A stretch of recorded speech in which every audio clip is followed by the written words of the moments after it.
some of the material I'm going to talk about today is similar to it has relations to a lot of things these new things Jerry talked about, such as this brass piece that was inducing changes in the easy signals. I found something quite similar over the last 2 years just from putting water inside of an enclosure without any contact at all, and it would change the spectrographic qualities as well as the reactivity of plant growth to that water.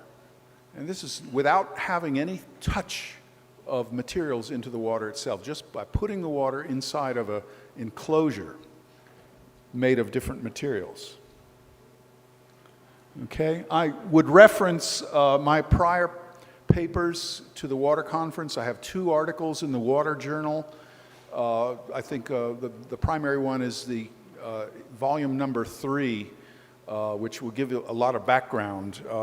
But my work is mostly centered from the work of Dr. Willem Reich, who is one of these geniuses of the 20th century science who was badly mistreated and slandered. And I picked up on his work when I was an undergraduate student and did my graduate research on his stuff and found it very fascinating and helpful for understanding a lot of the innovative and new research that I was doing and that other people were doing as well. So he's somebody that you want to investigate, in my recommendation, especially the orgone energy accumulator.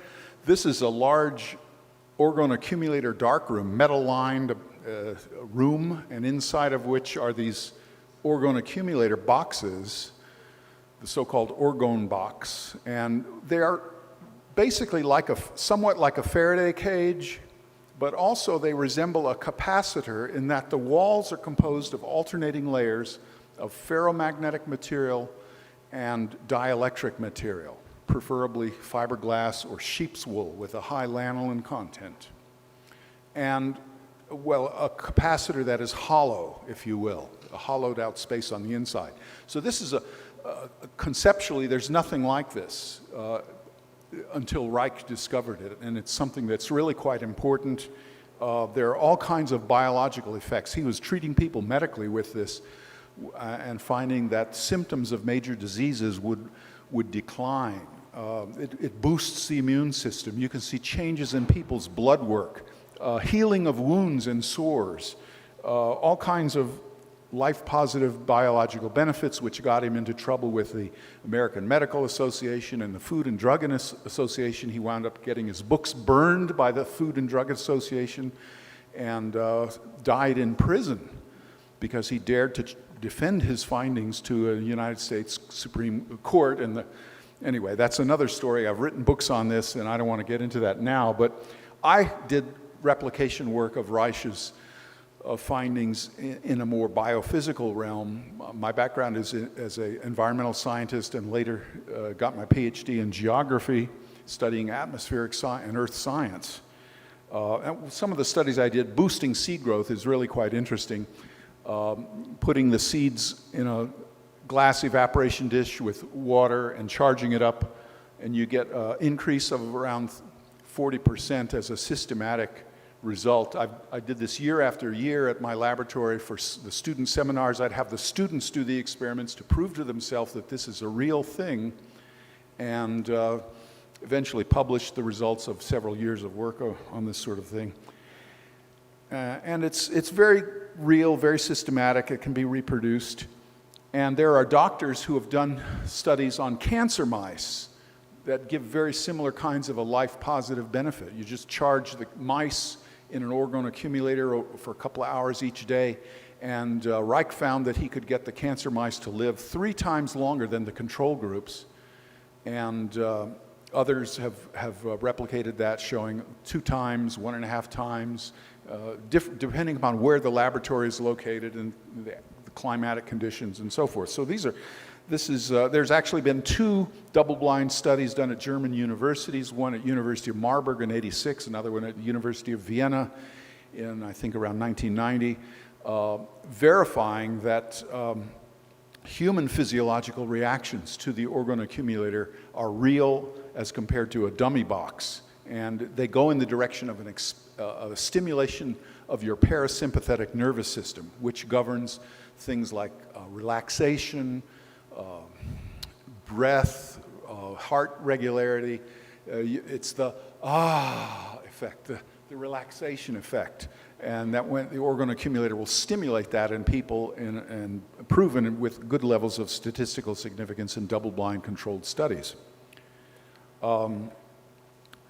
So the question I always had is, and which was stimulated in part by my contact with Jerry and others at this conference, at these conferences, is this an effect upon the water in the living system itself? So I started to look at the water, just charging water up inside orgone energy accumulators as compared to control boxes. And I was able to confirm a spectrographic signature in the ultraviolet region. I presented on this a couple of years ago. And this is using the best available technology, nice little ocean optics, UV visible spectrometers and quartz cuvettes. And here you can see a special accumulator made for charging up water in the glass evaporation dish. And finding these spectrographic signatures, testing the charged up water versus control water from the same source, and you see that the orgone charged water develops these peaks around 240 nanometers. I found other cases there's around 280 nanometers with a bimodal peak. This is the differential between them at the starting of the charging. This is after they've been charging, in this case, for 24 days. That's a long period of time, but I found other materials that will induce these kinds of signatures in water very quickly, within a day or 2 days. I'll show you that momentarily. Here's another comparison, the charged water versus the controlled water. Again, this is over 8 days, 240 nanometer peak. So this was a confirmation that the accumulator was able to do something to the water itself, and that was new. And I used over doing this over a couple of years, I used distilled water only because there were questions about the complicating effects of minerals in the water and how do I standardize that? And I found, well, I couldn't. I had to use distilled water just to get rid of those questions. And then secondly, I found that commercially available distilled water was not all uniform either, that you had to test. I went to the different stores in Ashland, Oregon, where I live, and I bought 5 or 10 different jugs of different brands of distilled water and tested them one against each other. And some of them I found already had a certain kind of a ultraviolet signature in them. And so I would select the one that had the lowest ultraviolet sensitivity, and I would use that as my comparative control against everything else. And that was where it began to get some very interesting results of a quite different nature. And I remember one particular experiment I did where I had the water was in the orgone accumulator, and I said, well, I need something as a control that's going to shield out dust and other things that might fall into the dish of control water. So I had a cellulose acetate microscope cover, which seemed to fill that job very nicely, and it had about the same volume of air inside of it as the accumulator I was using, and I covered it with a black plastic light cover. And I found that this hood made of cellulose acetate created an ultraviolet spectral response inside the water far greater than the accumulator ever did. And here you can see some of these. I got several different of these hoods and different materials, and they were giving this very big boost. Remember, the 3 up here is the maximum sensitivity of this particular spectrometer. So this was a very big effect that occurred within a couple of days, and the accumulator was doing very poorly by comparison to this. So this got me very puzzled. I thought, well, could you make a cellulose acetate box and boost the growth of seedlings? I mean, it was a puzzlement for a long time. So I started investigating all kinds of materials, making boxes out of them, enclosures, and putting the water inside these enclosures without contact. The only contact the water has is with the Pyrex glass evaporation dish. I used acrylic, Lexan, wood, cardboard, fiberglass, ordinary glass, ceramics, slate, stone, polyethylene, styrofoam, and the cellulose acetate as enclosures only. And I also used metals, steel, copper, aluminum, and lead. And I would charge up these dishes of water in there for a period of time and then evaluate them spectrographically. And what I found is that the orgone accumulator and the cellulose acetate gave the strongest responses in these ultraviolet frequencies. The others had some effects, variable, but those two were the most important ones. Here you can see some of the different enclosures are put on a testing table, and then I would cover the table with black plastic like used in strawberry growers to block out the light on the fields and kill the weeds. It's cheaply available.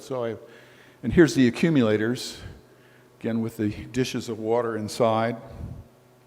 And this is in my laboratory room, which is got about the same temperature. I did studies on seed sprouting and other kinds of things with different temperatures and found that you could get a good controlled result if everything was in a couple of degrees, that it wouldn't affect too much.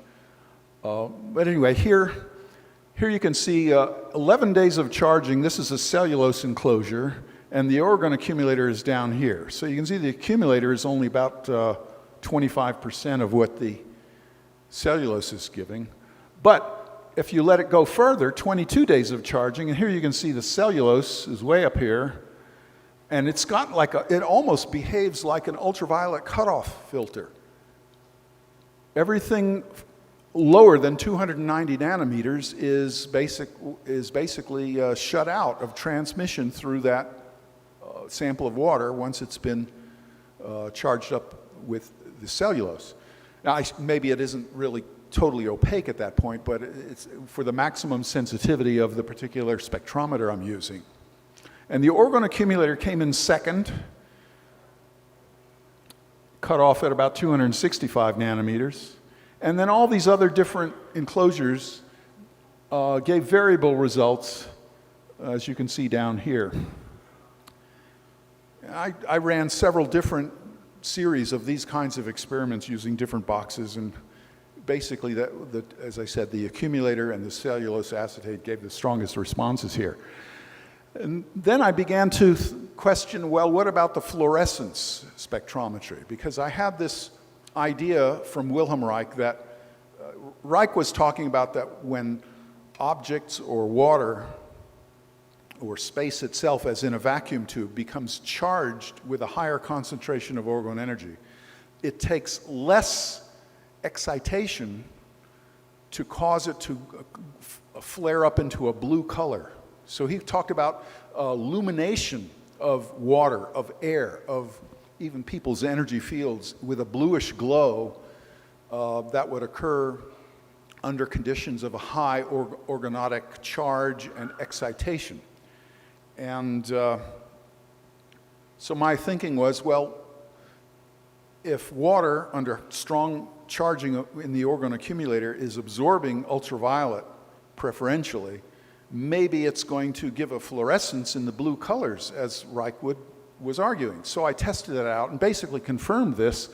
In order to do so, I had to get a very good UV light source, which is what you see here, also from Ocean Optics. And here's the fluorescence cuvette, and then to the spectrometer, and it all got very well recorded. And I did this with control water samples versus the orgone-charged water samples and the cellulose water samples and a few others. And here's an initial result. After 3.5 days, the cellulose shows this very large peak as compared to the orgone accumulator. But if you charge them up for a few more days, the accumulator tends to grow and develop and eventually outpaces the cellulose. This is in the fluorescence. I didn't find this in the in the UV absorption, but I did find it in the fluorescence. So you can see the orgone accumulator after 8 days of charging. It's gotten stronger than the cellulose for certain frequencies, except in this little band here. These peaks here, I'm not sure what that is. That seems to be the cuvettes that I'm using, some kind of an anomaly in the particular material of those cuvettes. So maybe somebody who's a better educated in spectroscopy, cuvettes, might tell me what those are, but I'm pretty sure that's what it is. At any rate, the rest of the curves show this very clear effect from simple non-contact charging. So then I got excited. I thought, well, wow, now maybe we can make an orgone accumulator that's supercharged by using cellulose acetate materials. And so I started making all kinds of accumulators that used cellulose acetate as one of the variable materials. And I found that this was not the case. When you started to grow seedlings inside these things with the cellulose, it had a negative effect on the growth. And here you can see the standard orgone charged seedlings. Here's some control samples made of the black plastic only or cardboard box. Here's one with polypropylene, which is the thicker layer of it. It's the same material used in that black plastic agricultural sheet. But here's the cellulose acetate. It just really killed everything, just stunted them. You would see the seedlings sprouting in the water. Again, this is where you're putting the seedlings and the water inside the enclosure at the same time. And they would all grow about the same result over the first 4 or 5 days. But at that point, then the accumulator group would grow and grow and grow, and the cellulose ones, you'd see that they would start to stand up and then fall down, and they weren't really doing very well. And after a while, they start just rotting in the dish, and it, you can see there's nothing there. I did several runs of this, and I'm confident that this is a replicable effect as well. Here's a couple from a different series, a couple of the cellulose charged. This is the accumulator ones. Here's this black plastic, actually. This is a material I got from a friend of mine. It's a thicker black plastic material used in some kind of agricultural work. This is from a professor of soil science. He says he was using it for some of his experiments, and it seemed to give a beneficial boost all by itself. So I tried that one, and it did seem to boost the seedlings as compared to a cardboard, not as much as the accumulator, but the cellulose just smashed everything down and got very little growth, even though the cellulose was giving these very big water ultraviolet signals as well as the fluorescence signals. And then to add to the mystery, I charged up the water only, and then in a separate group of seed sprouting dishes, transferred the water from the charged enclosures into the seeds to see if the effect was transferable from the water over to the seedlings. And I found that it was not so easy. It was not really transferable. This picture actually, it shows a result which I was doing just before coming here. And I think if I did some number crunching on the lengths of the seedlings, which is something I intend to do, I've still got them drying in my lab, that it will show that the cellulose is a little bit more stunted than the accumulator, but this is something that's ongoing right now. But I simply pointed out that in this case, it did not confirm exactly what my expectation was, is that the water itself would transfer over. So it seems that the enclosures themselves have an immediate effect while things are growing in there, but if you take the water out and remove it, it's not necessarily going to be sustained. That's a preliminary hypothesis on that particular aspect. So there's a lot of open questions that come from this, as well as the insights and the documentation that's come. So I raise the question, if Wilhelm Reich's orgone accumulator is the source of the, it gives us an understanding of the source of the bluish glows that are oftentimes reported from living water in the healing waters or in other contexts, in natural hot springs, beautiful blue oceans, lakes, glacier ice, and so forth. A lot of natural phenomenon when the sunlight strikes it, and sunlight carries that UV with it, as well as a lot of the whole spectrum of its frequencies, and you see these blue glows. And it, sometimes we have the explanation of Rayleigh with light scattering that goes back more than 100 years, I believe. And that's good for explaining a lot of things. But when you look at some of these bluish phenomena in nature, they give you the appearance of a glow. There's even flowers now that the biologists have shown that give off a blue UV signature that attract the bees. And it's a very clear UV signature that's stronger than what, or at least it's not something that you expect from mere reflectivity. It's something generated by the flower itself, or I would argue by the water in the flower, which is generating this UV signal upon the excitation of the sunlight. Okay? So it's not just a UV glow in the flower also. It goes into the blue frequencies. My wife grows in her garden some of these flowers, and when you look at them in the shade after the sun has moved behind a tree, they look like they're glowing with a deep, deep, dark blue color to your eyes. And this is what the people who study the bees are saying, that these flowers are giving off the same signature of ultraviolet light as well, which attracts the bees right to them. And of course, these flowers are swarming with bumblebees in the natural environment where we live. So here's a couple of these pictures. I mean, you can go on internet and find all kinds of things like this, or in your own travels, you've probably seen things. This is not the looking up, taking a photograph of the blue sky behind the trees. This is looking down into Crater Lake, which has a blue color that knocks your eyes out when you look at it. But it only happens when the sunlight is shining directly on the water. Now, this gives the invitation for the Rayleigh scattering argument, because they say, well, the water takes its blue glow from the sky. But I've been there many, many times, taking my students there to, on seminars, we go and take a look at this natural environment. And there's many times when the sky is sort of a pale blue, and the lake itself is glowing a very, very deep, luminescent blue. So I raise the question if these kind of phenomena are a fluorescence effect rather than an effect of merely light scattering. Same with, there are certain kinds of humid conditions in forest areas where the atmosphere itself begins to glow with a bluish color.